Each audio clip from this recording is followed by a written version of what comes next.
कौन ऐसा जगत में है जिस पर गुरु की कृपा ना हो। अरब देश में दो बहनें रहती थी, मुस्लिम धर्म की। गुरु कृपा की महिमा देखना, संत कृपा क्या होती है।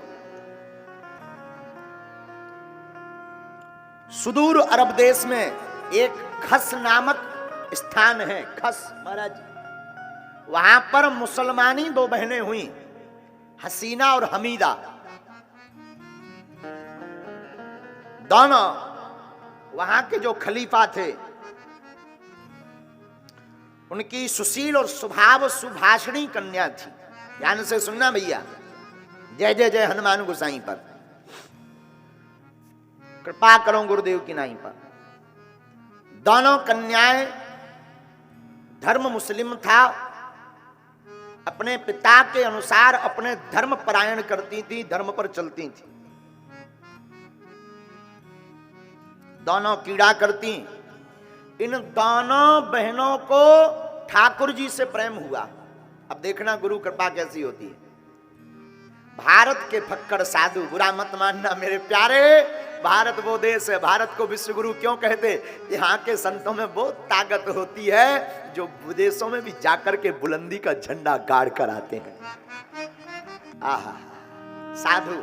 तो दो बहनें अरब देश की, खस नामक संभ्रांत प्रांत में, हमीदा और हसीना।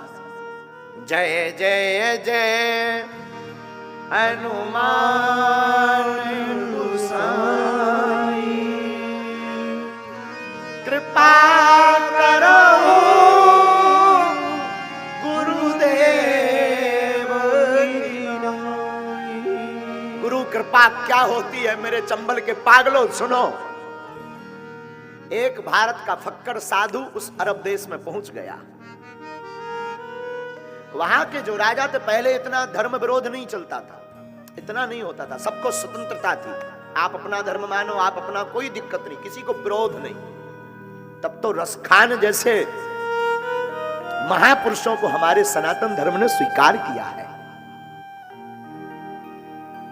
तभी तो स्वीकार किया। तो हमीदा और हसीना उस साधु को देखकर छिप गई। वहां के राजा ने स्वागत किया, पधारो भगवान। कहां से आना हुआ? उन्होंने बताया, मैं वृंदावन से हूं, भारत में एक स्थान है वृंदावन,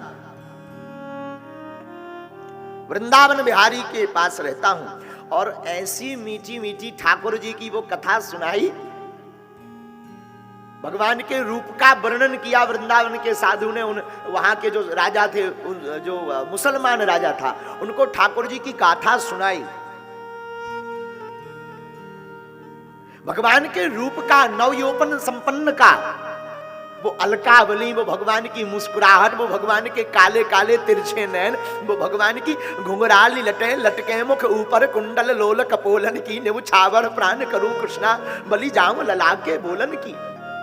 वो भगवान का लावण्यमय स्वरूप, वो हमारे ठाकुर श्री रसिक बिहारी जी का, रास रासेश्वर बिहारी जी का, वृंदावन बिहारी ब्रजेश्वर ब्रजनाथ श्री नंदन नंदन यशोदानंदन देवकी नंदन चित चोर माखन चोर मुरली मनोहर छलिया गोविंद गोपाल दामोदर गिरधारी बनवारी श्री गोविंद कृष्ण चंद्र जगन्नाथ ठाकुर जी के नाम स्वरूपों का वर्णन किया। क्या अलकावली हमारे ठाकुर की, काली काली कजरारी अखियां, मोटे मोटे नैना, बड़े बड़े भरे भरे कपोल, लाल लाल होष्ठ, श्वेत श्वेत दंतावली, शंख की भांति गला भरा हुआ एकदम, भुजाएं मानो कोई योद्धा खड़ा हो, और नील स्वरूप, नील सरोरहु नीलमणि नील नीलधर श्याम नीलांबुज श्यामल। वो भगवान का नील अंबर की भांति, दूध मक्खन मक्खन की भांति नीला स्वरूप, वो चितवन, वो चलन, वो बोलन। और भगवान नंद नंदन यशोदानंदन देवकी नंदन जब ठाकुर जी वृंदावन की यमुना के तट पर कदम्ब के वृक्ष के नीचे खड़े होकर हाथ में कर में मुरली लेकर के जब ठाकुर जी अपने अधरों पर, लाल लाल होंठों पर, लाल लाल अधरों पर लगाते और मुरली की मधुर तान स्वर को, तान को छेड़ते, तो ठाकुर जी की मुरली की तान को सुनकर के बड़े बड़े अमलादिक देवता ठहर जाते, यमुना का बहता हुआ जल ठहर जाता, गोवर्धन के पर्वत के पत्थर जो निष्ठुर हैं एकदम टिके हुए हैं, गोविंद की बांसुरी की तान को सुनकर के पिघल करके जमुना की भांति बहने लगते। ऐसे सुंदर ठाकुर के रूप का वर्णन जब हमारे भारत के साधु ने किया, तो वो जो दो बहनें थी, एक का नाम हमीदा, एक का नाम हसीना, उन दोनों के अंदर ठाकुर जी को देखने का प्रेम जग गया। मैं भी वृंदावन जाऊंगी, मैं भी श्रीधाम जाऊंगी, मैं भी अब रास रासेश्वर बिहारी जी के दर्शन करूंगी, मैं भी ब्रजेश्वर सरकार के दर्शन करूंगी। तो दोनों साधु जाने लगे, तो दोनों हाथ जोड़कर, भगवान क्षमा करना, ये जो तुमने वर्णन किया कि कोई इतना सुंदर है, मुरली लिए, सांवला है, पीतांबर पहने, घुंघराली लटे हैं, लाल लाल उसके जो है होस्ट हैं, एकदम प्यारे से कपोल हैं, वो ब्रिज में कहां रहता, ये भारत में कहां रहता। महात्मा ने परिचय लिखवाया, तो साधु तो रमता जोगी बहता पानी चल पड़े। इन दोनों के अंदर एकदम सत्य घटना, आप ये कोई बनाई हुई चर्चा नहीं है। कभी आप लोगों को मिले ना, तो कल्याण पुस्तक का 26वें वर्ष का विशेष अंक भक्त चरितांग पढ़ना, उसमें इस कथा का वर्णन आया। दोनों बहनें बाबरी हो गईं, दोनों के अंदर ठाकुर जी का भाव जग गया। अपने पिता से बोली, माफ करना, मैं तो भारत जाऊंगी। पिता ने बहुत समझाया, कहां जाओगी, पहले कोई हवाई जहाज तो होती नहीं थी, नाव से यात्रा की जाती थी, बहुत दिन लगेंगे, कई महीनों लगेंगे, मत जाओ। दोनों बहनें नहीं मानी। जब नहीं मानी तो भगवान श्री ठाकुर जी के दर्शन को उत्सुक होकर के एक काफिला, बगदादियों का एक काफिला जो भारत से निकलने वाला था, वो जा रहा था वहीं से, खस प्रांत से। वहां के राजा ने अपनी दोनों बेटियां हमीदा और हसीना और उसके साथ एक भाई उसका लगा दिया, एक सैनिक लगा दिया, जाओ तुम दर्शन कराओ, लिवा लाना वापस। दोनों चली। भगवान की लीला विचित्र है। रास्ते में डाकुओं ने हमला कर दिया, जो साथ में व्यापारी थे वो सब मारे गए। इनको कोई फर्क नहीं पड़ा, क्योंकि इनको तो वही बार बार चित्रण, वो बंसी वट, वो माधुर्य रूप, वो लावण्यमय स्वरूप, वो मनमोहन चित्तचोर का रूप बार बार चित्त में आवे, बार बार चित्त में झांकी बनवे, बार बार भाव प्रकट होवे, तो इनको तो वही दर्शन होवे। लेकिन जब ये भाव से बाहर निकली तो देखा जिनके साथ जाना था वो मर गए। डाकुओं ने इन दोनों को पकड़ लिया, ले गए पकड़कर।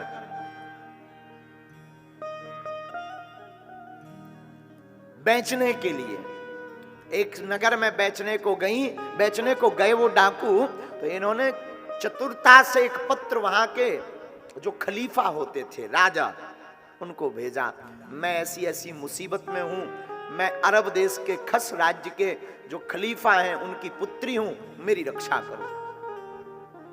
वहां के राजा ने व्यवस्था की, सुरक्षा की, और दोनों बेटियों को साक कुशल राजभवन में बुलाया। राजभवन में बुलाकर दोनों से कहा, अब तो कुशल हो ना? हाँ कुशल है। बहुत समझाया राजा ने, उस खलीफा ने और उसकी पत्नी ने, बेगम ने, वापस लौट जाओ, मत जाओ। लेकिन दोनों तो प्रेमामृत महासिंधु स्वरूप सौंदर्य का दर्शन करने को ललायत थी। बोली, आप कितना भी रोको, मैं मानने वाली नहीं हूं। मुझे तो माधुर्य निधि भगवान नंद नंदन श्री कृष्णचंद्र रासेश्वरी ज्योतिर्मय महाशक्ति श्री राधा जी के साथ जहां विराजमान है, ऐसे माधुर्य कुंज में विराजमान नील नीरव नीरज सरकार, जिनके कटी सुंदर काछनी कछे हुए हैं, ऐसे कानों में सुंदर कुंडल पहने हुए हैं, जो उनके गले में दिव्य पुष्पों की माला है, जो गुंजाओं से मालाओं से सुशोभित हैं, ऐसे हम ठाकुर जी के दर्शन करके ही रहेंगे। राजा ने बहुत समझाया, जब नहीं मानी तो हमें हसीना और हमीदा ने कहा चाहे लाख परेशानियां आ जाएं, प्राण चले जाएं, हम वृंदावन जाना नहीं छोड़ेंगे। और चल पड़ी। वहां के राजा ने फिर से सुरक्षा की व्यवस्था की और भारत तक पहुंचा लिया। कलकत्ता पहले के जमाने में नाव के रुकने का एक बहुत बड़ा स्थान था, तो कलकत्ता शहर में आकर के रुकी। वहां से वृंदावन का पता करते करते जैसे तैसे श्री धाम वृंदावन आ गई। ठाकुर जी के भाव में बड़ी डूबी थी। अब जो साधु मिलवे उनको प्रणाम करवे लगवे यही गुरु जी है। धीरे धीरे पूछते पूछते जहां वृंदावन में श्री बांके बिहारी हैं, उस मंदिर के द्वार पर पहुंच गई। राजसी सवारी से गई। राजा ने चूंकि सैनिक भेज रखे थे, तो पुजारियों पंडों ने पूछा कौन है ये। परिचय बताया, ये अरब देश के एक राजा हैं, उनकी बेटियां हैं हसीना और हमीदा। मंदिर में जैसे तैसे तो प्रवेश हो गई। दर्शन करने ही वाले थे, एक बार नजर टिकी ही तब तक पुजारियों ने भगा दिया, भागो यहां से। कहां आ गई? पूरा मंदिर अपवित्र कर दिया तुम लोगों ने यहां आकर, सब बेकार कर दिया, छोड़ो मंदिर। बिचारी आंसू बहाती बहाती बाहर निकली। जैसे तैसे श्री कलकल किन्नौद करती हुई कालिंदी मां यमुना के तट पर आई और आकर बैठकर दोनों आपस में रोने लगी। आ तो गए हैं, कितनी परीक्षा तुमने मोहन नहीं ली, पर अब दर्शन से वंचित क्यों कर दिया? क्या बिगाड़ा था हमने? हे मोहन, हे माधव, आखिर हमारा दोष क्या है? यही दोष है कि हम मुसलमान हैं। पर ठाकुर जी, हमने तो साधुओं से, वृंदावन के संतों से और अपने गुरु जी से सुना था, हरि जी जैसो तैसो तेरो। अरे हम जैसे हैं आपके हैं, अब तो कृपा करो नाथ, अब दर्शन दो गिरधारी। हे गोविंद, हे चितचोर, हे माखन चोर, हे मुरली वाले, हे मनमोहन, अब तो दर्शन दो। व्याकुलता बढ़ गई। कब रात हो गई पता नहीं लगा। हमारे ठाकुर जी से रहा नहीं गया। सपने में पुजारियों को फटकार लगाई। प्रातः काल होते ही दोनों को साथ सम्मान मंदिर में लाना। वहां के गोसाई जो पुजारी जी थे, हा। और भगवान को रात को ही नहीं रहा गया। रोज तो ठाकुर जी निधि वन में लीला करते थे, आज ठाकुर जी नाव में श्री रासेश्वरी बिहारी बिहारिणी जो भगवान वृषभान की लली को लेकर, राधा रानी को लेकर नाव में बैठकर ललिता विशाखा आदि सखियों के साथ शोभायमान होकर रमण विहार करते हुए श्री रमण बिहारी जी नाव चलाते चलाते जमुना जी के किनारे वहीं पहुंच गए जहां वो दोनों हमीदा और हसीना बैठी हुई थी। सुंदर बाकी छवि को देखकर दोनों आपस में चर्चा करने लगी। दोनों सहेलियां, भैया ये जिनकी संत गुरुजी चर्चा कर रहे थे ये वही लग रहे हैं। धीरे धीरे नाव किनारे पर आकर रुकी। तेज पुंज प्रकाश प्रकट भया। ललता सखी उतरकर सामने आई। इन्होंने प्रणाम करके कहा, आप कौन हैं? कहा, आप लोग क्यों यहाँ पर बैठी हैं? इतनी रात्रि में, देर रात्रि हो गई, निशा घोर हो गई, जाकर शयन करो। कौन हो? बहन क्षमा करना, मेरा नाम हमीदा है। ये मेरी राजा की पुत्री, मेरी सहेली बहन जैसी है। इसका नाम हसीना है।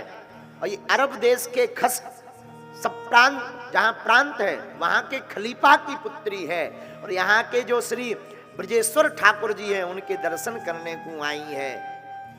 अच्छा, हाँ, तो क्या हुआ, यहां क्यों बैठी हो? यहाँ के आचार्यों ने दर्शन नहीं दिया, दर्शन करने से मना कर दिया। ललिता की आंखों में आंसू आ गए, बोली देवियों, अरे सखियों, अरे बहनों, तुम बड़ी भाग्यशाली हो, तुम दर्शन करने वहां से यहाँ आई, और ठाकुर जी तुम्हारे दर्शन करने मंदिर से यमुना जी के होते हुए यहाँ पर आए हैं।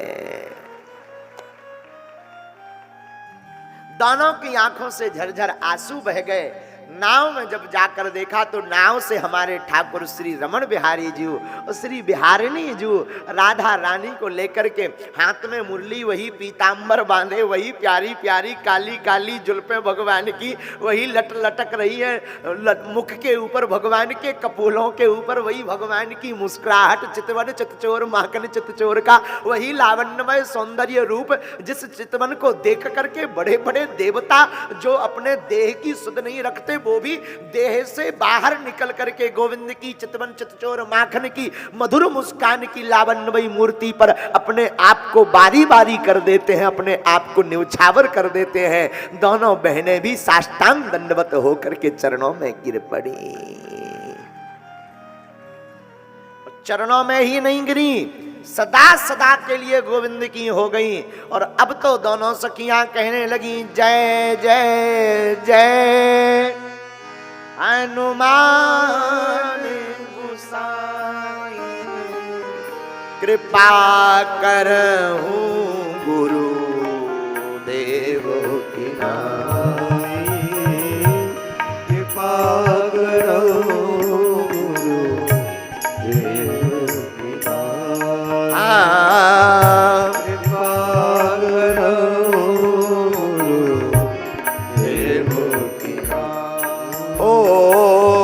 कृपा करहूं गुरुदेव की नाई।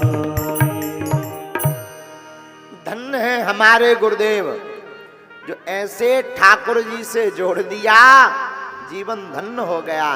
भैया जिंदगी में ये है गुरु की कृपा। कहाँ अरब देश और कहाँ वृंदावन, गुरु कृपा हो गई तो उनको वृंदावन में गोविंद के दर्शन हो गए।